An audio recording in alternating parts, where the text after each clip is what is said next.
Picture this. It's 3:30 in the afternoon on a November Tuesday in 1843, and you're standing in the smoky twilight of Victorian London with a ladder over your shoulder and oil stains permanently embedded under your fingernails. You are a lamplighter, which means you have arguably the most monotonous job in human history, and you probably won't make it through this day without questioning every life choice that led you here. But before we dive into your wonderfully repetitive existence, take a moment to settle in wherever you are right now. If you're enjoying this journey through history's quieter corners, a gentle like would mean the world. It helps other insomniacs and history lovers find these stories too. And if you'd like to share where you're listening from and what time it is in your corner of the world, I'd love to hear from you in the comments. There's something beautifully connected about people across different time zones, all drifting off to the same Victorian street corner. Now let's ease into tonight's journey, where the gas flames flicker and the fog rolls in, and your biggest concern is whether your ladder will hold steady for the 3,000th time this month. You adjust the worn leather strap of your tool bag and glance down Cheapside, where 47 gas lamps stretch into the gathering dusk like a constellation someone dropped too close to Earth. Each one needs to be lit by hand, one by one, in the exact same order you followed for the past 6 years. Your supervisor, Mr. Grimsby, made it abundantly clear that deviation from the prescribed route would result in what he delicately called immediate dismissal and subsequent destitution. He delivered this warning while standing in his warm office, sipping tea from a cup that probably cost more than your monthly wages, which somehow made the threat feel both more and less serious simultaneously. The November air carries that particular London mixture of coal smoke, horse manure, and the vague dampness that seems to seep from the Thames itself. Your breath creates small puffs of vapour that dissipate almost immediately in the heavy atmosphere, a reminder that winter is settling in with the enthusiasm of an unwelcome relative who's planning an extended stay. The gas company has recently announced that London now boasts over 15,000 street lamps, a number that sounds impressive until you realise it means 15,000 individual flames that need daily attention from people exactly like you, armed with nothing more than ladders and an inexplicable commitment to municipal illumination. The ladder feels heavier today, though you know it weighs exactly the same 22 pounds it did yesterday and will tomorrow. Your shoulders have developed a particular ache that seems to live permanently between your shoulder blades, a dull, persistent reminder that you spend 8 hours daily reaching above your head to coax flames from metal and glass. Sometimes you wonder if circus performers feel this tired, though at least they get applause. The most recognition you've received in 6 years was a grunt of acknowledgement from a constable who was impressed that you managed to light a lamp while balancing on cobblestones made slippery by what he politely called urban precipitation. You approached the first lamppost, a cast-iron monument to municipal progress that stands 12 feet tall and smells perpetually of whale oil and wet metal. The ironwork is decorated with modest flourishes, small leaves and geometric patterns that some foundry worker probably spent considerable time crafting, never imagining that his artistic efforts would be primarily appreciated by a lamplighter who sees them twice daily from uncomfortably close range. The gas lamp atop it resembles a small glass greenhouse, designed by some engineer who clearly never had to clean the soot from its panels twice a week, or explain to his supervisor why the glass occasionally develops mysterious cracks during particularly cold nights. You've heard rumours that some German fellow named Bunsen is working on a cleaner-burning gas burner, but those rumours have been circulating for 3 years now, and your lamps still produce enough black residue to make a chimney sweep jealous. The soot has a way of settling on everything: your clothes, your hands, probably your lungs, though that's not something you prefer to think about during working hours. By the end of each day, you look like you've been employed as a professional coal handler, which is both undignified and mildly impressive in its thoroughness. Your tool bag contains the essential implements of your trade: a brass key for opening gas valves, a collection of tapers in various stages of use, A small knife for trimming wicks, a cloth for wiping glass panels, and a packet of matches as backup for those inevitable moments when your taper decides to extinguish itself at the most inconvenient possible moment. There's also a small notebook where you're supposed to record any mechanical issues, though after 6 years of writing lamp flickering and glass panel dirty in careful penmanship, you've begun to suspect that nobody actually reads these reports. Setting up your ladder requires a practiced dance that would look like elaborate choreography to anyone unfamiliar with the intricate art of urban illumination. First, you scan the cobblestones for the inevitable horse droppings. London's horses produce approximately 1,000 tons of manure daily, and it has an uncanny ability to position itself precisely where you need to place ladder feet. The city's sanitation department theoretically addresses this issue, but their definition of clean streets appears to be remarkably flexible. Then you angle the ladder just so, accounting for the slight lean that developed after that incident with the runaway pig cart last month, an event that you've decided to file under occupational hazards rather than comedic misadventures, though it was undeniably both. Historians still debate whether lamplighters were issued standardized equipment, but you can confirm that your ladder has seen better decades, and your oil reservoir leaks exactly 3 drops per minute, which you've timed obsessively during particularly boring afternoons, when even the pigeons seem more entertained than you are.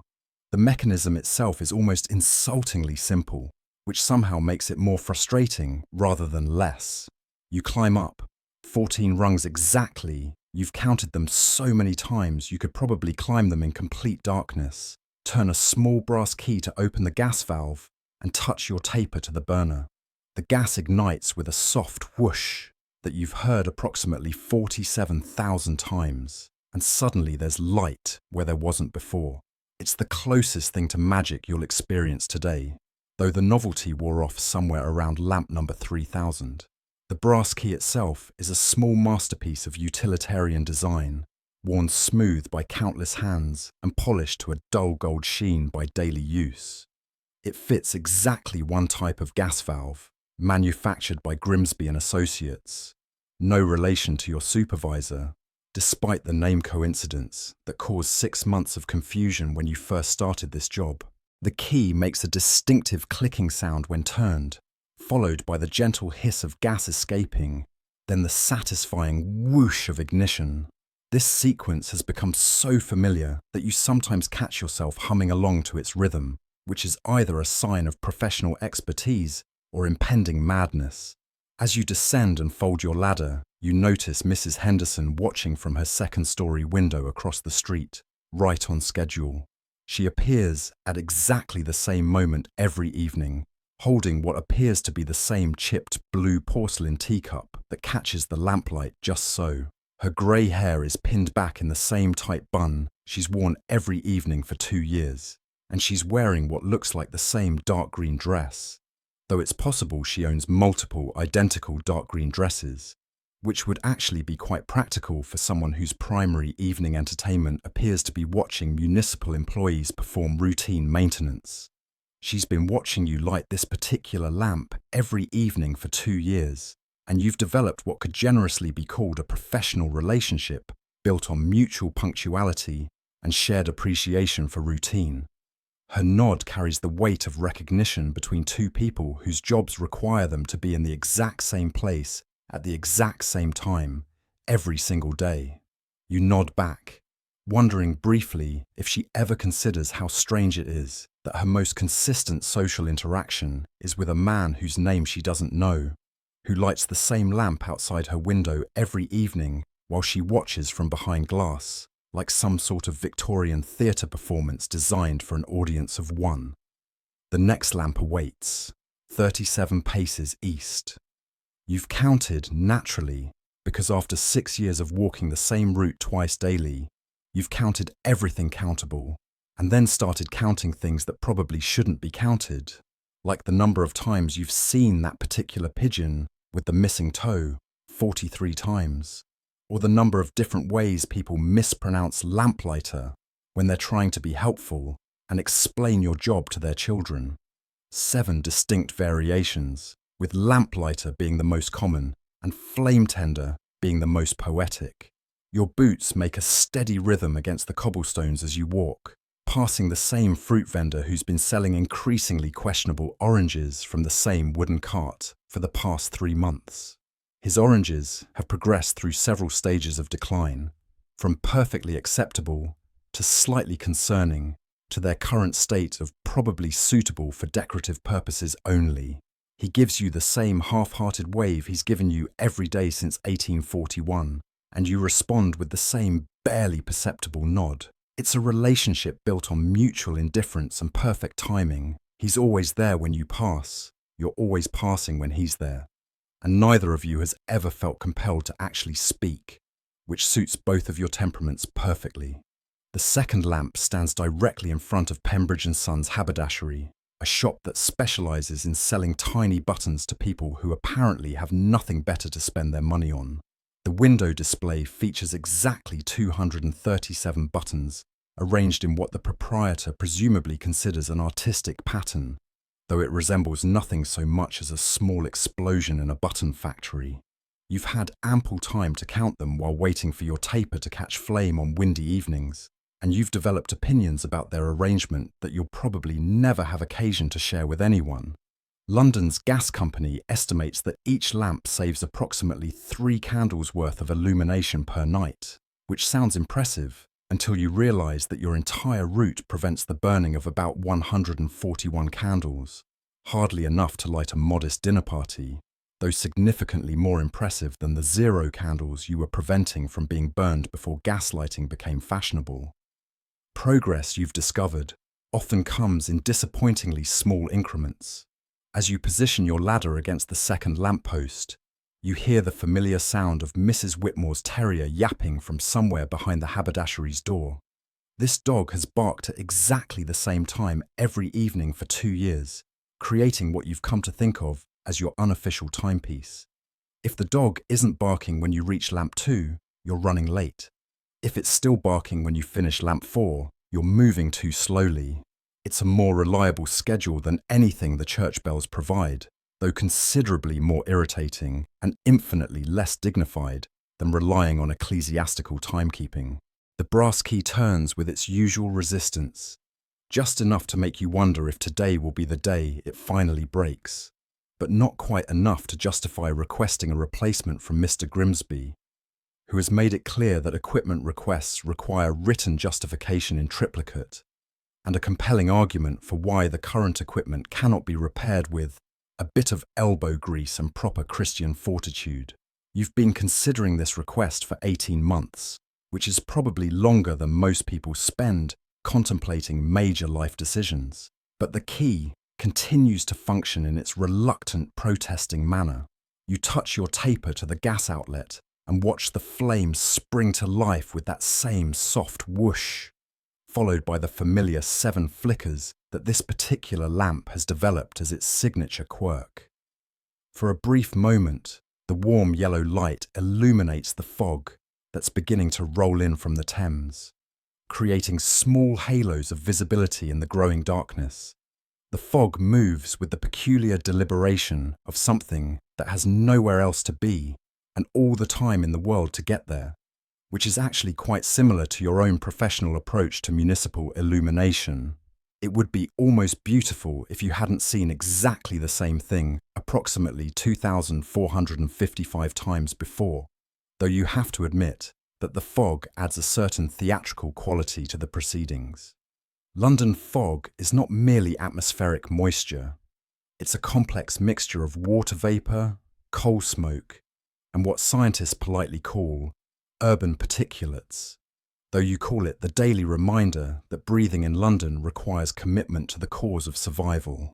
You notice that someone has left a newspaper folded on the lamp's base, a copy of the Times dated 3 days ago, which in newspaper terms makes it practically ancient history. This is either a coincidence or the beginning of some elaborate message system you're not clever enough to understand, though given that the paper is soggy and partially illegible, it's probably just someone's abandoned attempt at staying informed about current events.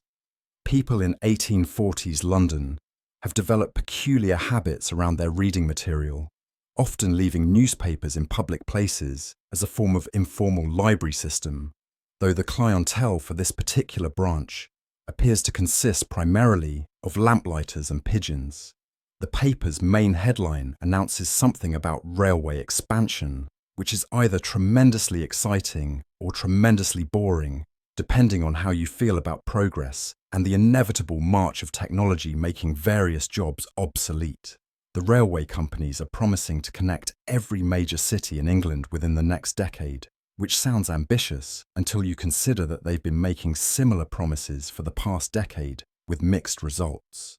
Historians still debate whether the rapid expansion of railways actually improved daily life for ordinary people, but you can confirm that the trains make a tremendous amount of noise and have scared at least 3 horses into bolting directly toward your ladder during evening lighting rounds. You fold your ladder and move toward lamp 3, which stands near the entrance to Pudding Lane, a narrow alley that acquired its name through some historical process that probably made sense at the time, but now seems like either a cruel joke or a remarkable failure of urban planning imagination.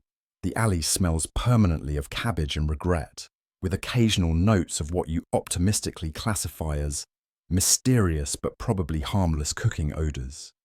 The residents of Pudding Lane have developed the peculiar habit of opening their windows at exactly the moment you arrive to light their lamp, as if your presence triggers some collective need for fresh air, though what they're getting could hardly be classified as fresh by any reasonable standard. Lamp 3 has developed a peculiar tendency to flicker exactly 7 times before settling into a steady flame, a quirk you've been meaning to report for 6 months, but never quite remember when you're not actually standing here watching it happen. The flickering follows a precise pattern: 3 quick flickers, a pause, 3 more quick flickers, one final extended flicker, then steady burning. It's almost like Morse code. If Morse code were designed by someone with a sense of rhythm, but no actual message to convey. The lamppost itself leans slightly to the left, an architectural feature that developed gradually over the past 2 years, and now gives the entire corner a vaguely nautical appearance, as if this particular section of London has decided to cosplay as a ship's deck. You've compensated for the lean by adjusting your ladder technique, but it adds an extra element of complexity to what should be a straightforward procedure, which seems to be the story of your professional life. As you work, you become aware of the evening sounds beginning to emerge from the surrounding buildings. The clatter of pots and pans as families prepare their evening meals. The distant sound of someone playing what might be a violin or might be a cat in distress. And the ongoing commentary from Mrs. Whitmore's terrier, who apparently has opinions about everything and the vocal capacity to share them with the entire neighbourhood. London in the evening is never truly quiet, but it settles into a different rhythm than the daytime chaos of commerce and traffic. The fog is definitely thicker now, rolling through the streets like a slow-motion invasion of grey wool. By morning, this same fog will carry the soot from approximately 50,000 coal fires, the breath of 800,000 Londoners, and the general atmospheric contribution of 200,000 horses into a toxic soup that makes breathing feel like work. But for now, in the early evening, it just looks mysterious and vaguely romantic. Assuming you're the sort of person who finds limited visibility romantic and doesn't mind the occasional collision with invisible obstacles, moving toward lamp 4 takes you past the blacksmith shop, where the sound of hammer on anvil has been replaced by the quieter but more persistent sound of bellows, working to keep the forge fire alive through the evening. The blacksmith, a man whose name you've never learned but whose schedule you know better than your own family's, always times his final hours of work to coincide with your lighting rounds, possibly because the additional illumination helps him see what he's doing, or possibly because after 8 hours of metalworking, watching someone else perform repetitive manual labour feels like entertainment. He nods at you through his shop window, and you nod back, continuing a professional acknowledgement that has lasted 4 years without ever progressing to actual conversation. You've developed an elaborate theory that he's working on the same horseshoe every evening, just reshaping it slightly to justify staying open late. Though this theory says more about your own relationship with repetitive work than it does about blacksmithing practices. The rhythmic hammering has become part of your route soundtrack, a steady percussion that accompanies your ladder positioning and flame lighting with the precision of a very industrial orchestra. Lamp 4 stands at the corner of Cheapside, and a smaller street whose name has been worn off the sign by weather and time, leaving only the ghost of letters that might have once spelled something optimistic about the street's character or prospects. The lamppost here is one of the newer models, installed just 2 years ago after the old one was destroyed in what the City Council's report diplomatically called a traffic incident involving a brewery cart and an unfortunate series of mechanical failures. You witnessed this incident personally and can confirm that it was both more and less dramatic than the official report suggests. The newer lamppost is slightly taller than its predecessor and features what the manufacturer proudly advertises as improved wind resistance, though its main improvement seems to be that it sways differently in strong breezes rather than not swaying at all. The gas mechanism is also newer, which means it works more reliably but makes a slightly different sound when ignited, disrupting the familiar audio patterns you've grown accustomed to over the years. Progress, you've learnt, often involves trading familiar problems for unfamiliar ones. Tonight's taper is burning particularly well, with a steady flame that hasn't required trimming or adjustment since you lit it at the beginning of your route. This is the kind of small professional victory that would be difficult to explain to someone outside the lamplighting profession, but it represents the difference between a smooth evening's work and one filled with minor frustrations that accumulate into major irritation. A good taper can make the difference between completing your route in 3 hours or taking 4, between arriving home tired or arriving home exhausted and questioning your life choices. As you light the 4th lamp, you notice a small crowd gathering outside the pub across the street. The Lamb and Flag, which has been serving ale and fostering poor decision-making for longer than you've been alive. The crowd consists of approximately 8 men in various stages of what could charitably be called evening relaxation, though it's only 6 o'clock, and their relaxation appears to have started considerably earlier. They're engaged in what sounds like a heated discussion about something tremendously important, though pub discussions have a way of making everything sound tremendously important, regardless of actual significance. One of the men notices your lamp lighting and raises his tankard in what you choose to interpret as a gesture of appreciation for municipal services, though it could equally be a gesture of general celebration, or possibly just an involuntary arm movement caused by excessive appreciation for the pub's beverages. You acknowledge this salute with a slight nod, maintaining the professional dignity that 6 years of public service have taught you to project, even when being celebrated by intoxicated strangers. The conversation from the pub drifts across the street in fragments. Something about horses, something about politics, and something about someone named Margaret, who apparently has strong opinions about both horses and politics. Historians still debate whether pub conversations in the 1840s were more or less coherent than modern equivalents, but you can confirm that alcohol's effect on human reasoning appears to be remarkably consistent across historical periods. The fog continues to thicken, and you realize that by the time you reach the end of your route, visibility will be reduced to perhaps 10 feet in any direction. This will make the return journey more challenging, requiring you to navigate by memory and the spacing of lampposts, rather than by actual sight of your destination.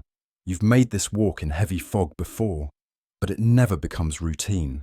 There's always the possibility of encountering unexpected obstacles, lost pedestrians, or confused horses whose riders assumed they could navigate by sight and discovered too late that fog doesn't discriminate between confident travellers and everyone else. The evening is settling into its rhythm now, with each lamp adding its small circle of light to push back against the growing darkness. From your current position, you can see the warm glow of the 3 lamps you've already lit, stretching back along your route like breadcrumbs marking your progress through the foggy streets. It's almost satisfying, this visual evidence of work completed, though you still have 43 lamps remaining before you can consider the evening's labour finished. The fifth lamp requires a longer walk, taking you past the apothecary shop where Mr. Pemberton displays his collection of mysterious bottles filled with substances that promise to cure everything from melancholy to excessive optimism. The shop window is arranged like a small museum of human suffering, with each bottle labelled in careful script that describes ailments you didn't know existed and remedies you're not entirely sure you'd want to try. There's something called tonic for nervous exhaustion that sounds appealing after a long day of ladder climbing, though the list of ingredients includes several items that sound more dangerous than the condition they're supposed to treat. Mr. Pemberton himself is visible through the shop window, carefully measuring what appears to be dried herbs into small paper packets. He works with the precision of someone who understands that the difference between medicine and poison often comes down to exact measurements, which is either reassuring or terrifying, depending on your perspective on pharmaceutical accuracy. The apothecary trade in 1840s London operates in that fascinating grey area between science and guesswork, where tradition meets innovation and hope meets desperate necessity. You've never actually purchased anything from Mr. Pemberton's shop, partly because your salary doesn't accommodate expensive remedies for conditions you can endure for free, and partly because you've developed a philosophical opposition to paying money to feel worse than you already do. But you appreciate the warm light that glows from his shop window each evening, and the way he acknowledges your lamplighting efforts with a small wave that suggests mutual recognition between two people whose jobs involve bringing light to darkness, albeit through different methods. The fifth lamppost stands in front of a row of narrow houses that lean against each other, like tired friends walking home from a long evening out. These houses were built sometime in the previous century by someone who apparently believed that structural engineering was more of a suggestion than a requirement, and they've been gradually settling into increasingly creative angles ever since. The residents seem unbothered by their home's architectural flexibility, though you notice they tend to hang their laundry on lines stretched between buildings rather than trusting any individual structure to support the weight. As you position your ladder, you become aware of the domestic symphony emerging from the houses around you. Someone is playing a piano with more enthusiasm than skill, practicing what sounds like the same 8 bars of music repeatedly, with the dedication of someone who believes that persistence will eventually compensate for natural ability. From another window comes the sound of children being encouraged to eat their vegetables through a combination of parental authority and creative storytelling that transforms turnips into treasure and carrots into magical artifacts. The fog has now reached the point where it's no longer atmospheric decoration, but an active participant in the evening's activities. It swirls around your ladder as you climb, occasionally thick enough to make the ground disappear completely from view, creating the peculiar sensation of floating in a grey void while performing routine maintenance on invisible municipal infrastructure. London fog has a way of making even the most familiar activities feel like adventures in exploration, though adventures that smell strongly of coal smoke and involve significantly more ladder work than most people would consider adventurous. This particular lamp has developed what you've come to think of as a personality quirk. It requires exactly 3 attempts to light, no more, no less. The first attempt produces a brief flicker that immediately extinguishes itself with what sounds like disappointment. The second attempt creates a slightly larger flame that burns for approximately 10 seconds before giving up in apparent frustration. The third attempt, however, results in a steady, reliable flame that burns beautifully for the remainder of the evening, as if the lamp needed to be convinced of your persistence before committing to illumination. You've never reported this quirk to Mr. Grimsby because it doesn't actually prevent the lamp from functioning, and because you've grown oddly fond of this small ritual, it adds an element of suspense to what would otherwise be a completely predictable procedure. And in a job where surprises are generally unwelcome, a minor mystery that resolves itself favourably every evening feels like a small gift from the universe. As you work through the 3-attempt lighting sequence, you notice a woman watching from a 3rd-story window across the street.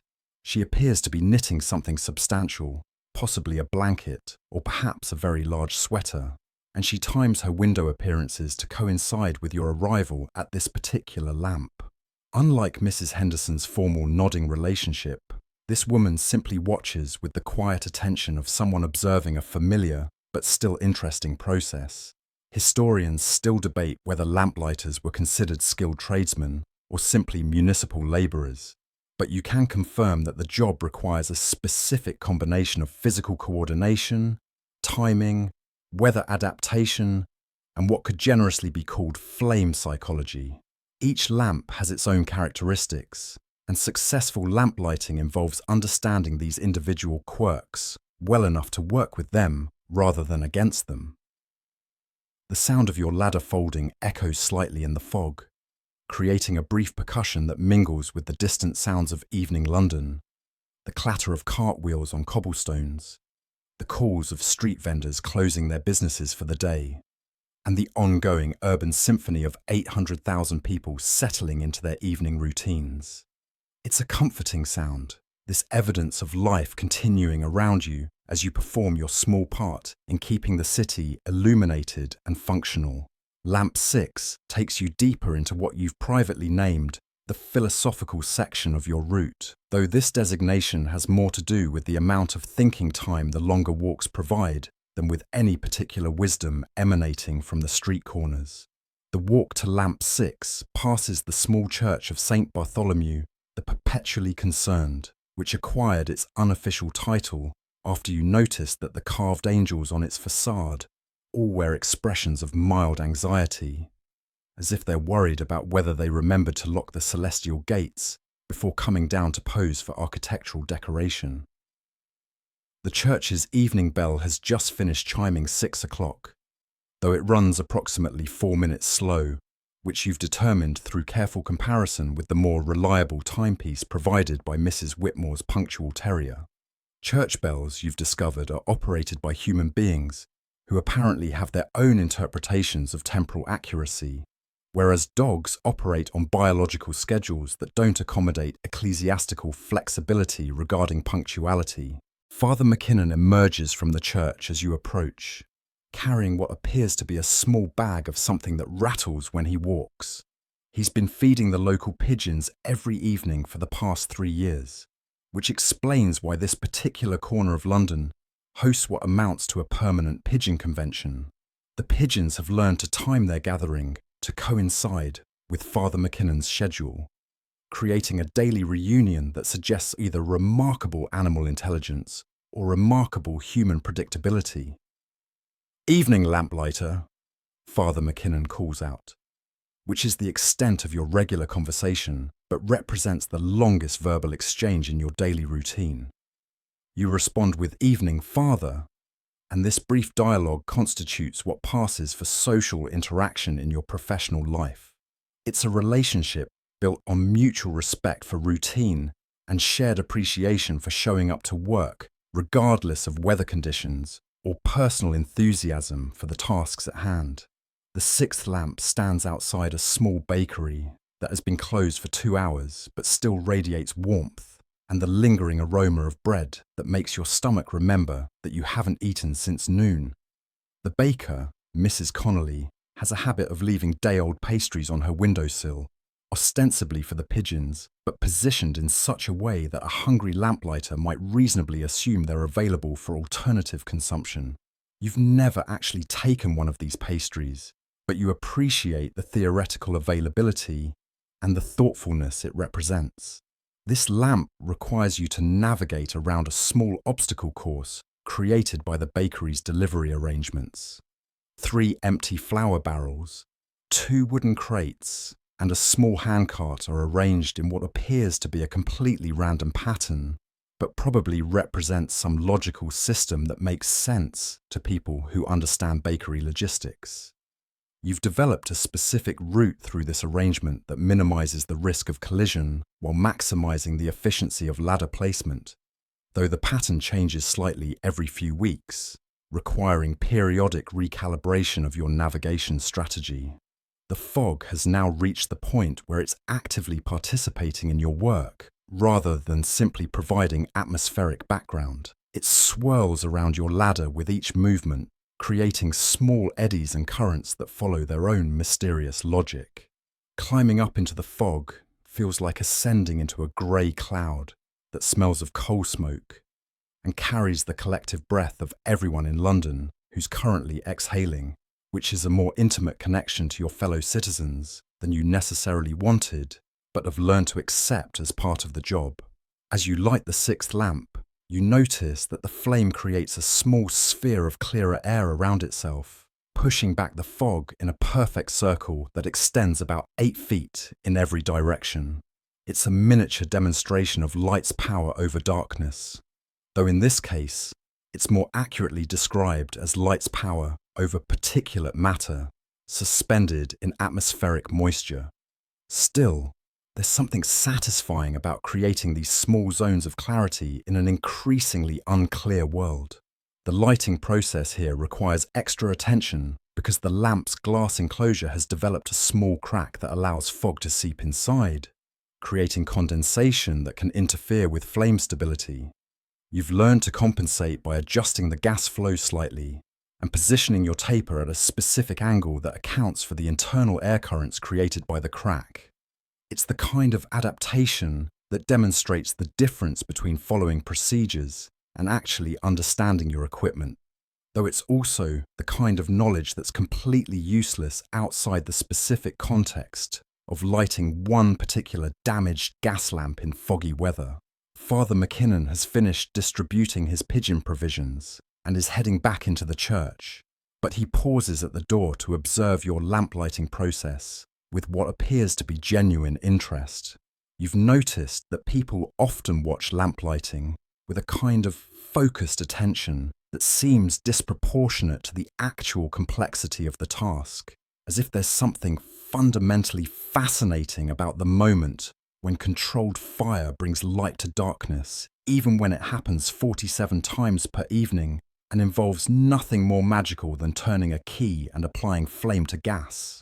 Historians still debate whether gaslighting actually improved public safety in 1840s London, but you can confirm that it definitely improved public visibility, which amounts to roughly the same thing, except when it doesn't.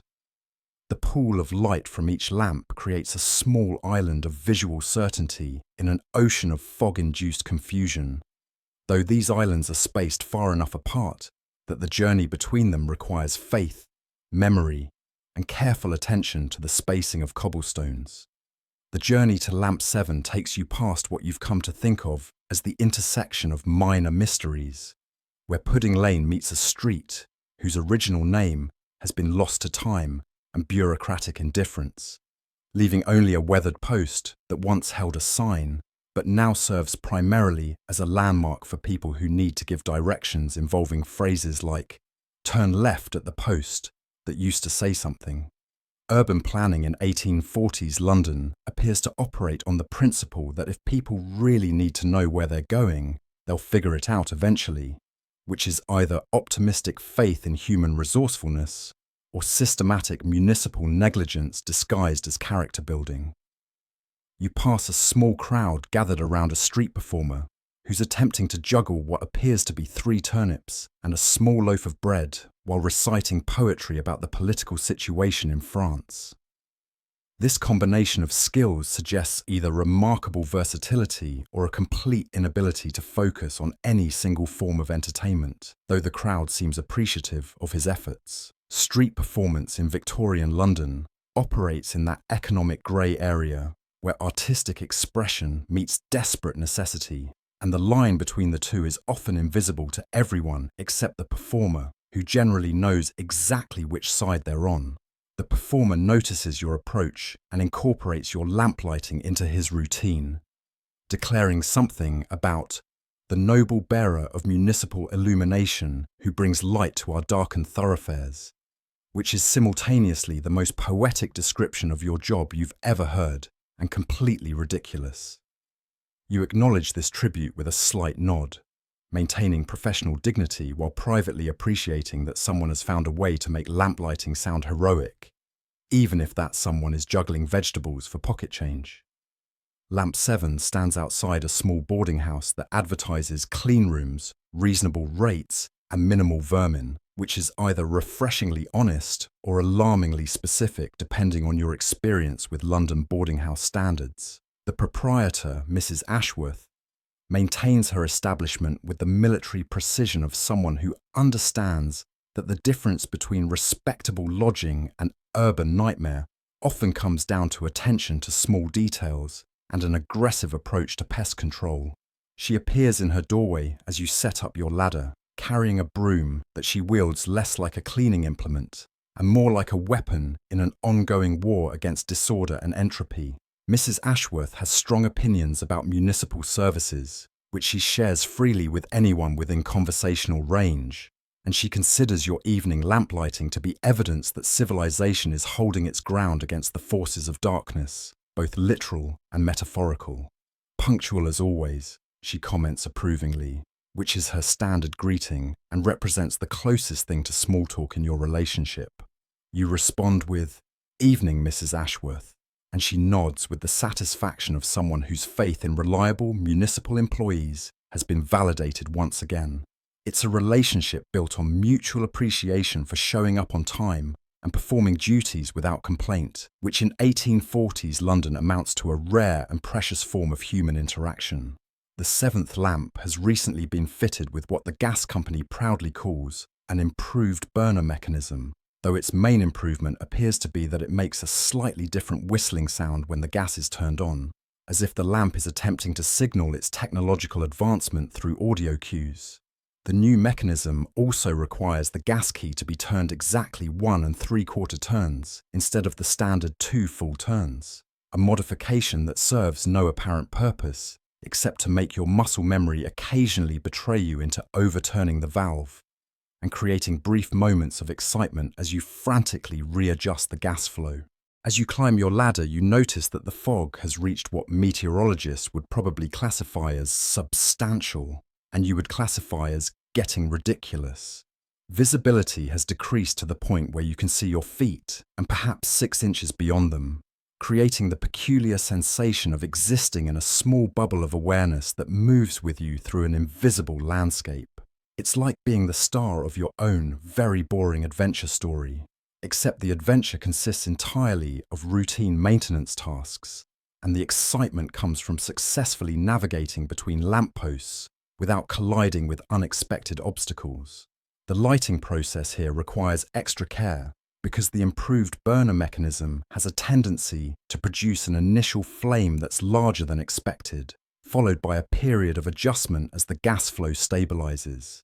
You've learned to hold your taper at a specific distance that allows for this initial flare-up without singeing your eyebrows, though this knowledge came through what could charitably be called empirical research, and less charitably called minor workplace accidents that nobody needs to know about.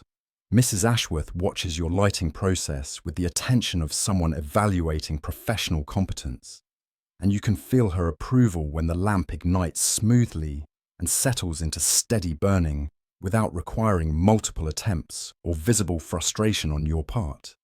There's something to be said for having an audience that appreciates technical skill, even when that skill involves nothing more complex than successfully applying fire to gas without setting anything unintended ablaze.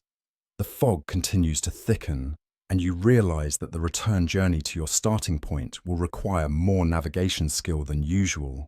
The lamps you've already lit are now barely visible as dim glows in the grey distance, like distant stars seen through thick clouds, though considerably less romantic and more industrial. You've walked this route in heavy fog before, but it never becomes routine. There's always the element of uncertainty that comes with moving through a landscape that exists more in memory than in current visual reality. Historians still debate whether London's famous fog was primarily a natural phenomenon or a man-made consequence of industrial development, but you can confirm that regardless of its origins, it has a remarkable ability to transform familiar streets into mysterious territories that require faith, memory, and occasional luck to navigate successfully.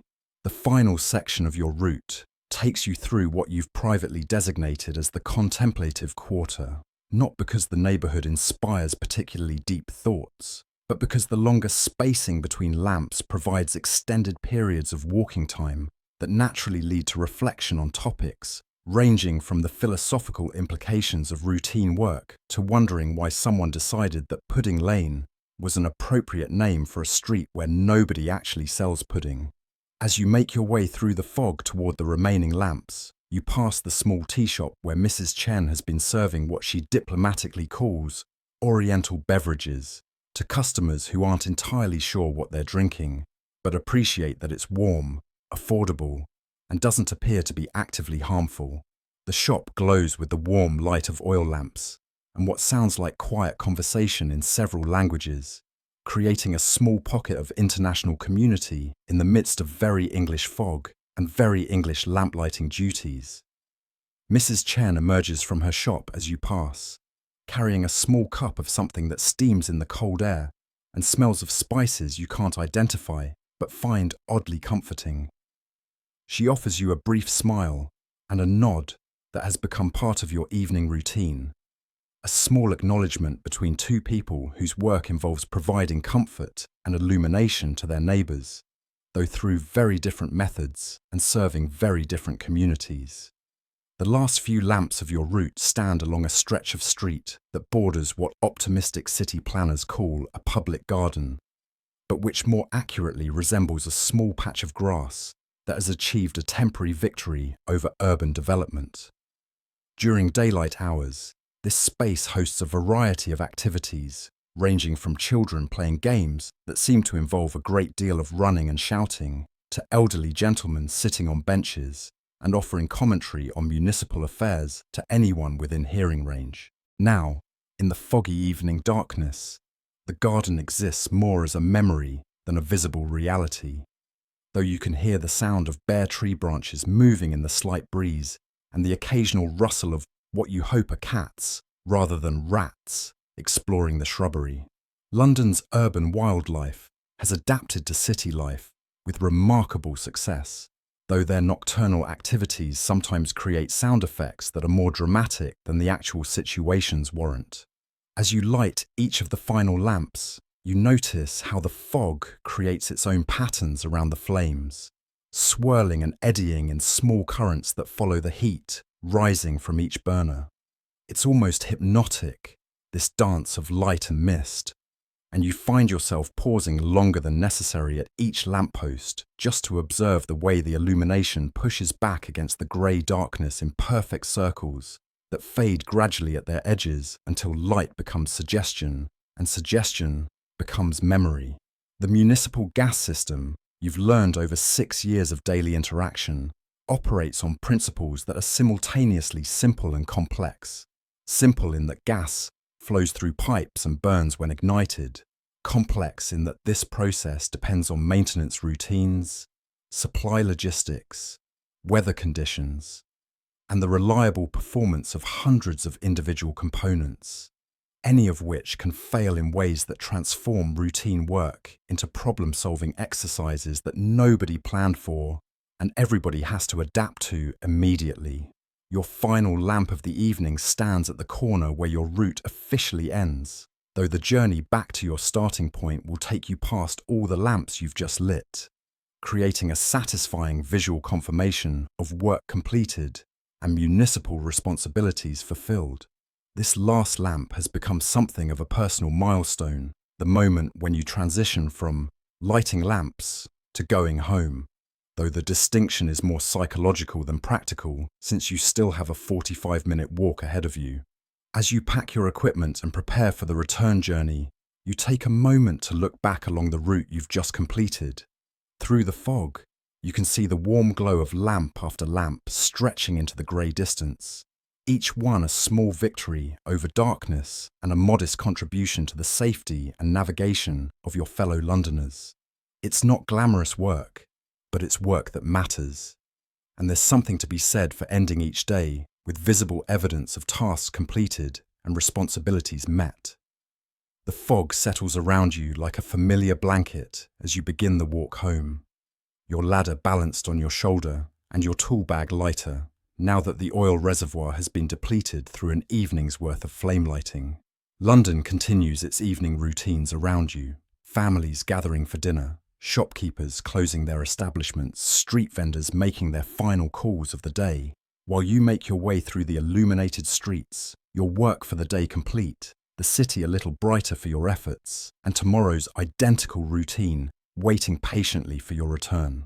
In the distance, church bells begin to chime the hour, their sound muffled by the fog but still marking time's passage with the reliability that comes from centuries of practice. You adjust your grip on the ladder, settle into the rhythm of walking that will carry you home, and let the fog wrap around you like the close of another day in the long, quiet story of keeping London's lights burning, one lamp at a time, one evening after another, in the patient work of illumination that continues regardless of weather, regardless of recognition, regardless of anything except the simple need to push back darkness wherever it gathers. And so your day as a lamplighter draws to its gentle close, the fog embracing you like an old friend who understands the quiet satisfaction of work well done. The rhythm of your footsteps on cobblestones becomes a lullaby of sorts, each step carrying you further from the day's responsibilities and deeper into the peaceful certainty that tomorrow will bring the same familiar routine, the same reliable sequence of tasks that have shaped your evenings for 6 years now. The lamps behind you glow softly through the mist, their warm light creating a constellation at street level, a galaxy of small suns that will burn steadily through the night while London sleeps. Each flame represents a moment of your attention, a brief interaction between your hands and the mechanisms of illumination, and now they continue their work without you, faithful sentinels keeping watch over the darkened city. There's something deeply comforting about this transfer of responsibility. You have lit them, and now they carry on, reliable as sunrise, steady as breathing. Your ladder grows lighter with each step homeward, or perhaps you grow stronger, buoyed by the satisfaction of another evening's work, completed without incident or complaint. The fog moves around you with the unhurried patience of something eternal, softening the edges of buildings and muffling the sounds of the city until everything feels wrapped in cotton wool, distant and dreamlike. Even your own footsteps seem to come from somewhere far away, as if you're listening to someone else's journey home through the gentle grey twilight of a London evening that exists now only in memory, and the warm glow of 47 perfectly lit lamps stretching through the mist like breadcrumbs leading back to dreams.